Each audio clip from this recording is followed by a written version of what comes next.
आम दाल का रेसिपी आज सबके साथ शेयर कर रही हूँ और गर्मी के मौसम में आम दाल का रेसिपी एक बार ज़रूर ट्राई कीजिएगा। बहुत ही स्वादिष्ट और स्पेशल रेसिपी है।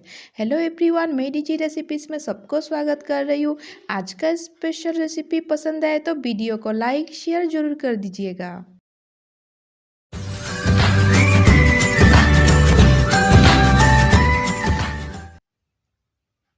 आज का स्पेशल आम दाल रेसिपी बनाने के लिए हम चना दाल ले लिए और चना दाल को हम रात से भिगो के रख दिए थे। चना दाल को एक बाउल में ऐड कर देते हैं। बाउल में ऐड करने के बाद पानी ऐड करके अच्छी तरीके से चना दाल को क्लीन कर लेंगे।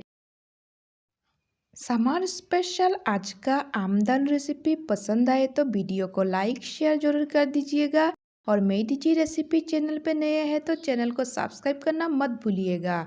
और रेसिपी को पहली बारी परफेक्ट बनाने के लिए वीडियो में बने रहिए, बिल्कुल भी स्किप मत कीजिएगा। चना दाल को हम प्रेशर कुकर में ऐड कर दिए और मिर्चा को हम बीच बराबर काट के ऐड कर देंगे। और आज का स्पेशल चना दाल रेसिपी कैसा लगा है कमेंट बॉक्स में कमेंट करके ज़रूर बताइएगा। और आम के सीजन में आम दाल का रेसिपी एक बार ज़रूर ट्राई कीजिएगा। चना दाल को बॉईल करने के लिए 1 गिलास पानी ऐड कर दिए। प्रेशर कुकर का ढक्कन चेक करते हुए ढक्कन को लगा देंगे और सरसों का तेल हम इस तरीके से ऐड कर देंगे किनारे पे।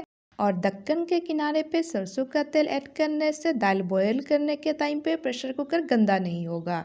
अभी चूल्हा ऑन करके प्रेशर कुकर को हम बिठा देंगे और 2 से 3 सीटी लगा देना है चना दाल के लिए। और इसी तरीके से हम आज चना दाल बना के सबके साथ शेयर कर रहे हैं। तो आज का स्पेशल रेसिपी पसंद आए तो वीडियो को लाइक शेयर जरूर कर दीजिएगा। अभी चना दाल में ऐड करने के लिए कच्चे आम को रेडी कर लेते हैं। कच्चे आम का छिलका सबसे पहले निकाल लेंगे और कच्चे आम का छिलका निकालने के बाद बारीकी से हम आम को कूट लेंगे। और इस तरीके से आम दाल का रेसिपी समर सीजन में एक बार ज़रूर ट्राई कीजिएगा। बहुत ही स्वादिष्ट और टेस्टी रेसिपी है। और खट्टा दाल का रेसिपी गर्मी के टाइम पे इतना स्वादिष्ट लगता है ना, एक बार खा के इसका स्वाद कभी नहीं भूलने वाले हो। आम दाल का तड़का लगाने के लिए आम को काट के रेडी कर लिए और तड़का के लिए सामान भी रेडी कर लिए। 5 फोरन, सूखा मिर्चा, तेजपत्ता और नन्ना पत्ता भी काट के रेडी कर लिए थे। और उसके बाद प्रेशर कुकर का ढक्कन हम खोल के चेक कर लेते हैं। चना दाल अच्छी तरीके से बॉयल हो गया है।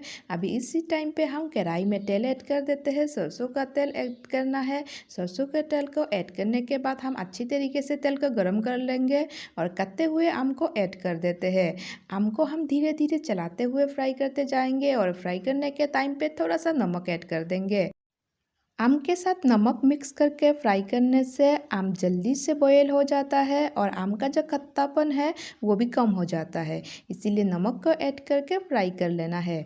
आम को फ्राई करके हमने रेडी कर लिए। उसके बाद हम प्रेशर कुकर में ऐड कर देते हैं फ्राई किए हुए आम को और अच्छी तरीके से दाल के साथ मिक्स कर लेना है।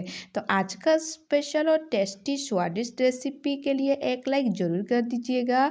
अभी तड़का लगाने के लिए कटे हुए नन्ना पत्ता, 5 फोरन, सूखा मिर्चा और तेजपत्ता को ऐड कर दिए कढ़ाई में।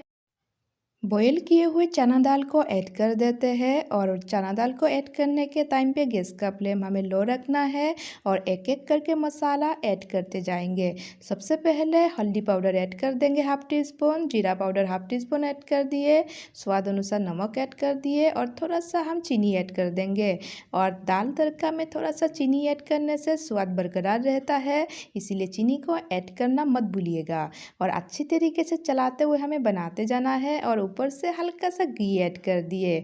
तो आज का स्पेशल और स्वादिष्ट दाल तड़का रेसिपी बना के रेडी कर लिए।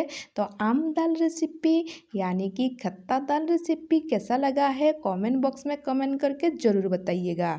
तो आज का स्पेशल और टेस्टी रेसिपी के लिए एक लाइक ज़रूर कर दीजिएगा और मेरी जी रेसिपी चैनल पे नए हैं तो चैनल को सब्सक्राइब करना मत भूलिएगा। बहुत जल्द मिलेंगे और एक नया रेसिपी के साथ। तब तक के लिए bye and thank you for watching मेरी जी रेसिपी चैनल।